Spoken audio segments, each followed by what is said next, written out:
सुरेश चौहान कौन है? ये सुरेश चौहान, इसको क्यों इतना सीरियस लिया जा रहा है? इसलिए मानसिक रोगी है। और मैंने अभी कहा ना कि आप इनका इलाज जो है उसी एम्स में कराइए, जो प्रधानमंत्री जी ने जो एम्स खोला है उसी एम्स में इनको भेजिए। सुरेश चौहान जैसे जो दलाल हैं, जिनको आप पत्रकार मत कहिए, ये पत्रकारिता के नाम पर कलंक और धब्बा है, आप इनको पत्रकार कहेंगे? जो जिहाद की बात करता है, जो मुसलमानों के काटने और मारने की बात करता है, आप उसे पत्रकार कहते हैं? इसको आप पत्रकार कहेंगे? बल्कि इसको तो किसी सर्कस में भेज देना चाहिए, क्योंकि ये उसी तरीके का जोकर है कि ये सर्कस में रहने लायक है। तो ये सर्कस में, या तो इसको सर्कस में भेजा जाए, लोगों के एंटरटेनमेंट करेगा, या फिर इसका मानसिक जो इसका संतुलन खराब हो गया है उसका इलाज कराइए। देखिए, ये पत्रकार नहीं है, ये तो बल्कि जिहाद जैसे शो चलाता है। ये तो असल मायने में आतंकवादी है, जो देश का सौहार्द बिगाड़ रहा है। उसको आतंकवादी कहना बिल्कुल सही रहेगा। सुरेश चौहान, चाहे उसको तो लाइसेंस मिला हुआ है कि चाहे वो मुसलमानों के खिलाफ कितना भी जहर उगले, कितना भी विवादित बयान दे, किस तरीके का भी झूठा और सच्चे शो चलाए, देखिए उस पर उसको सभी तरीके की छूट भाजपा की तरफ से मिली हुई है। जिस तरीके से जगह जगह बड़ी बड़ी महापंचायतें हो रही हैं, उसमें किस तरीके के भड़काऊ बयान दिए जा रहे हैं, लेकिन कितने लोगों की गिरफ्तारी होती है। वहीं पर अगर किसी आप मुसलमान की अगर इस तरीके की पंचायत देखते और वहां पर अगर किसी भी तरीके की इस तरीके की विवादित बयान दिए जाते तो आप देखिए फौरन अरेस्टिंग होती है कि आज कहते हैं कि आप हथियार उठा लो, हथियार उठा लो। कौन सा हथियार उठाना है? कि 47 जैसा हथियार तो आप उठा रहे हैं और फिर आप कहते हैं कि हथियार उठा लो। अब आप क्या घर घर में घुस घुस करके लोगों को मारना शुरू कर देंगे? सिर्फ 2 दाढ़ी वाला होना चाहिए, टोपी वाला होना चाहिए, मुसलमान नाम होना जरूरी है। कहीं की भी कोई भी वादा, जब तक उसके अंदर मुसलमान का तड़का और मसाला नहीं होगा, तब तक ये न्यूज चैनल वाले भी उस खबर को खबर नहीं दिखाते हैं। मेरे पास तीनों कानून मौजूद हैं। देखिए, इस तरीके के ये जो कानून है, IPC एविडेंस सबको बदल दिया। देश के अंदर लोकतंत्र को किस तरीके से खत्म करने की कोशिश की जा रही है। जुडिशियरी को आप बोलने नहीं देंगे, पुलिस को अपना काम नहीं करने देंगे, न्यायपालिका किसी तरीके का कोई फैसला नहीं, अगर फैसला देती है तो किस तरीके से जजों के तबादले होते हैं। वो हमने नूह हिंसा के अंदर देख लिया। नासिर और जुनैद बड़ा एग्जाम्पल है नूह का, कि जिस तरीके से नासिर और जुनैद की हत्या करने वाले आरोपियों को की गिरफ्तारी नहीं होती।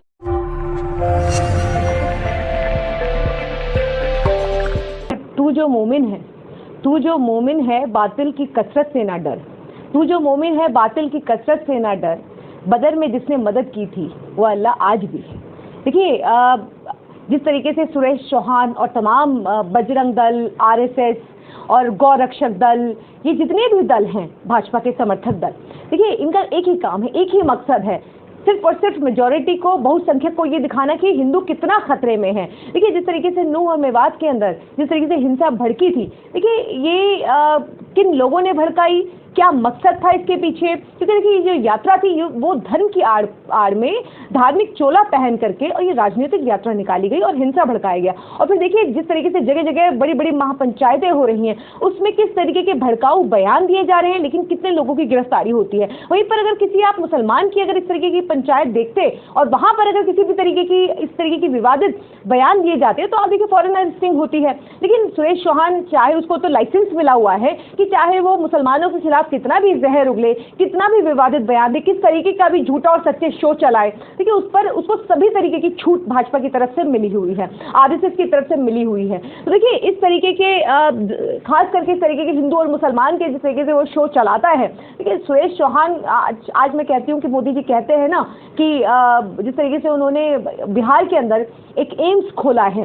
तो मुझे लगता है कि वो तमाम ऐसे जो समर्थक हैं, तमाम कार्यकर्ता हैं भाजपा के, ये जो जितने भी दल हैं, जो भैया जितने भी नेता हैं, ये इन सभी का इलाज उसी एम्स में कराना चाहिए जो एम्स मोदी जी ने खोला है। बिहार के कई जगह पर दरभंगा की बात हुई है, एक दो और जगह की बात हुई जहाँ पर मोदी जी कहते हैं कि वहाँ पर उन्होंने एम्स खोला है, तो उसी एम्स में इन लोगों का मानसिक संतुलन जो है वो खराब है, तो इन सभी का इलाज जो है उसी एम्स में कराया जाना चाहिए। तो देखिए, इन लोगों का मकसद सिर्फ और सिर्फ हिंदू और मुसलमान को, क्योंकि देखिए 2024 हमारे सर पर है और 2024 के तहत इन सभी लोगों को एक टारगेट और एक काम दिया गया है कि कितना आप जहर उगलिए, हिंदू और मुसलमान के लिए दंगे भड़काइए, आपको फिर उसी तरीके से आपकी पदोन्नति होगी। तो क्या लगता है, जिस प्रकार से पलवल में महापंचायत हुए उसमें भी कहा गया कि अगर वो कोई उंगली उठाए तो उसका हाथ काट दो, इस तरीके की बातें, तो इस तरीके के भड़काऊ बयान पे अंकुश क्यों नहीं लग रहा है? देखिए, जब सत्ता आपकी है पुलिस आपकी, मिलिट्री आपकी, देश का बड़ा चैनल मीडिया आपका, तो सब कुछ जब आपके हाथ में है और फिर भी आप ये कहते हैं प्रधानमंत्री हिंदू है, गृह मंत्री हिंदू है, जितने भी आपके सांसद हैं, जितने मंत्री हैं, सब हिंदू हैं, और फिर आप कहते हैं 2014 में हमको आज़ादी मिली है। तो पूछना चाहती हूँ कि 2014 में जब आपको आज़ादी मिली है तो ये मुझे बताइएगा कि कल 15 अगस्त है और 15 अगस्त पर ये जो जितने भी भाजपाई हैं ये सारे के सारे आज़ादी मनाएंगे या नहीं मनाएंगे? तो देखिए, लाल किले पर जो झंडा फहराया जाएगा तो ये मोदी जी फहराएंगे या नहीं फहराएंगे? क्योंकि 2014 में आज़ादी मिली है तो हम तो वो आज़ादी को मानते हैं कि जो 1947 में हम लोगों को मिली थी। तो ये कौन सी आज़ादी मना रहे हैं, किस मजबूरी के तहत मना रहे हैं? और फिर उसके बाद देखिए, ये जो जितने भी आप बात कर रहे हैं किस तरीके की महापंचायतों में हथियार उठाने की बात करते हैं, तो देखिए हथियार उठाने के हथियार तो इन्होंने उठा रखे हैं।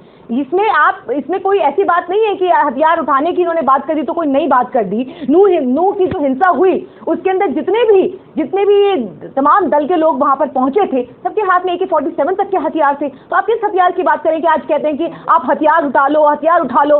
कौन सा हथियार उठाना है? AK-47 जैसा हथियार तो आप उठा रहे हैं और फिर आप कहते हैं कि हथियार उठा लो। अब आप क्या घर घर में घुस करके लोगों को मारना शुरू कर देंगे? अब क्या आप किस लिए क्या उकसाना चाहते हैं लोगों को? क्या आप किस तरीके का मैसेज दे रहे हैं? 2024 तक इस तरीके के देश के अंदर ये दंगे लगातार होते रहेंगे। ये सिर्फ और सिर्फ दंगों की राजनीति करते हैं, नफरत की राजनीति करते हैं। उसके अलावा इनके पास कोई काम नहीं है बताने के लिए, दिखाने के लिए, क्योंकि अच्छे दिन नहीं आए और ना आएंगे।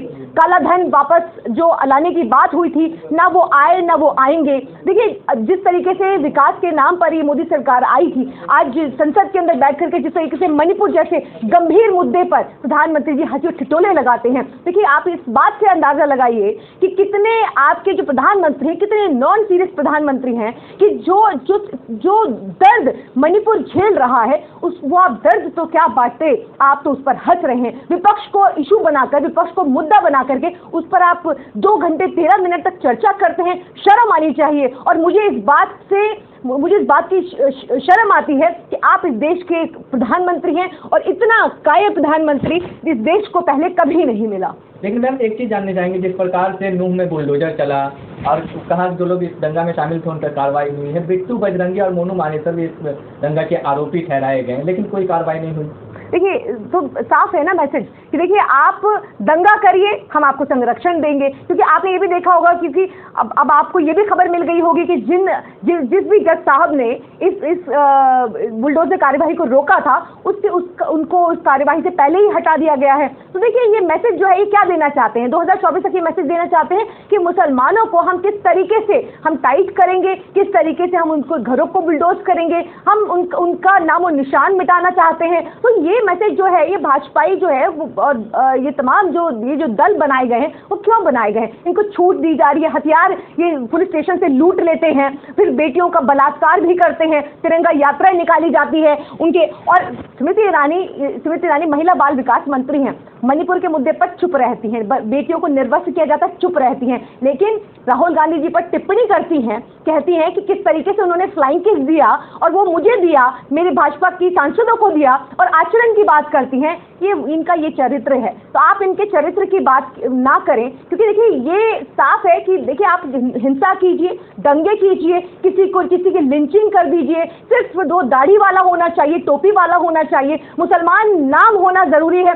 कहीं की भी कोई भी वादा जब तक उसके अंदर मुसलमान का तड़का और मसाला नहीं होगा तब तक ये न्यूज़ चैनल वाले भी उस खबर को खबर नहीं दिखाते। तो क्या लगता है पत्रकारिता की आड़ में नफरत परोसी जा रही है? देखिए, बिल्कुल आप देखिए जिस तरीके से देश की मीडिया जब राहुल गांधी जी मणिपुर पर बात कर रहे थे, मणिपुर के लिए बोल रहे थे, तो उस वक्त देश की मीडिया उनके आचरण पर बात करती है। क्यों सत्ता को नहीं घेरती? क्यों नहीं कहा कि महीनों से संसद जो है नहीं चल रही है? विपक्ष एक ही बात करता है, संसद चलाइए, संसद में विस्तार चर्चा होनी चाहिए मणिपुर पर। लेकिन मणिपुर पर चर्चा होने के बजाय आए गाए बाएं दाएं कर रहे हैं, लेकिन चर्चा नहीं करेंगे। लेकिन चर्चा करने के लिए जब आए और 10 दिन का टाइम दिया और कहते हैं कि हम चर्चा करेंगे, लेकिन जब चर्चा करने का वक्त आया तो हंसी ठिठोले लगाते हैं, छिचोरापन करते हैं देश के प्रधानमंत्री। तो देखिए, इससे ज्यादा शर्मनाक और बात क्या होगी कि देखिए जब चर्चा करनी थी लोगों के 10 बांटने से, तो अमित शाह ये कहते हैं कि राहुल गांधी जी तो नाटक कर रहे हैं, ड्रामा कर रहे हैं। लोगों के आंसू पोंछना क्या नाटक है? मैं पूछना चाहती हूँ, क्या लोगों को ढांढस बंधाना क्या ये नाटक है? लोगों के पास जाकर के बहनों से मिलना, उनके आंसू पोंछना, उनके कंधों पर हाथ रखना, जो लोग इस दंगों में पीड़ित हैं क्या ये नाटक है? अगर ये नाटक है तो कहना चाहती हूँ ऐसा नाटक हर राजनेता को करना चाहिए, क्योंकि अमित शाह इस दर्द को नहीं समझ सकते, क्योंकि उनके लिए मुद्दा सिर्फ गांधी परिवार है, राहुल गांधी है, और इन तमाम लोगों के लिए सिर्फ और सिर्फ विपक्ष मुद्दा है। तो देखिए, इस तरीके के 2024 तक दंगे होते रहेंगे। आप न्याय की आप गुहार किसी से भी लगा लीजिए, कोई आपको न्याय नहीं मिलेगा। किसी तरीके से कानून बदलने की बात होती है, मेरे पास तीनों कानून मौजूद हैं। देखिए, इस तरीके के ये जो कानून है, आईपीसी, सीआरपीसी एविडेंस, सबको बदल दिया। क्यों बदला? किस लिए बदला? क्या जरूरत आन पड़ी थी? क्यों अमेंडमेंट नहीं हो सकते थे इसके अंदर? क्योंकि देखिए, जब और देशों में भी यही कानून, इसी कानून को माना जाता है, अगर आपको लगता है कि कुछ कानून ऐसे हैं जिसका बदलना जरूरी था और आपको लगता है कि इसके अंदर अमेंडमेंट करना जरूरी था, आप अमेंडमेंट करते। आप कुछ ऐड करना चाहते थे, आप कुछ सेक्शन ऐड करते, लेकिन आपने तो पूरा का पूरा कानून ही बदल दिया। तो देखिए, ये देश के अंदर लोकतंत्र को किस तरीके से खत्म करने की कोशिश की जा रही है। जुडिशियरी को आप बोलने नहीं देंगे, पुलिस को अपना काम नहीं करने देंगे, न्यायपालिका किसी तरीके का कोई फैसला नहीं, अगर फैसला देती है तो किस तरीके से जजों के तबादले होते हैं, वो हमने नूह हिंसा के अंदर देख लिया।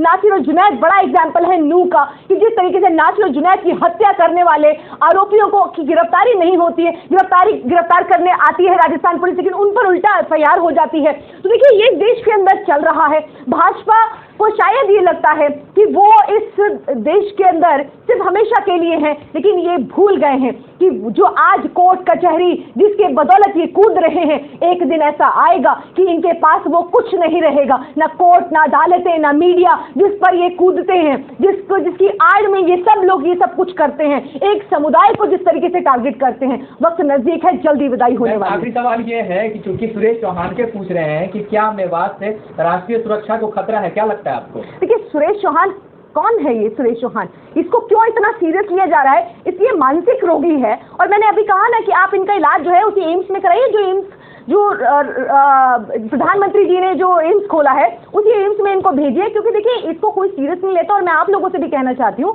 कि देखिए, ये पत्रकार नहीं है, ये तो बल्कि जिहाद जैसे शो चलाता है। ये तो असल मायने में आतंकवादी है, जो देश का सौहार्द बिगाड़ रहा है। उसको आतंकवादी कहना बिल्कुल सही रहेगा, क्योंकि ऐसे लोग सिर्फ और सिर्फ देश में जो अमन, भाईचारा, जो लोग एक साथ रह रहे हैं, उन लोगों का सौहार्द बिगाड़ने का काम ये सुरेश चौहान जैसे जो दलाल हैं, जिनको आप पत्रकार मत कहिए, ये पत्रकारिता के नाम पर कलंक और धब्बा है, आप इनको पत्रकार कहेंगे? जो जिहाद की बात करता है, जो मुसलमानों के काटने और मारने की बात करता है, आप उसे पत्रकार कहते हैं? उसकी जो थंबनेल है उसको आप सीरियसली लेते हैं? इसको आप पत्रकार कहेंगे? बल्कि इसको तो किसी सर्कस में भेज देना चाहिए, क्योंकि ये उसी तरीके का जोकर है कि ये सर्कस में रहने लायक है। तो ये सर्कस में, या तो इसको सर्कस में भेजा जाए, लोगों के एंटरटेनमेंट करेगा, या फिर इसका मानसिक जो इसका संतुलन खराब हो गया है उसका इलाज कराइए।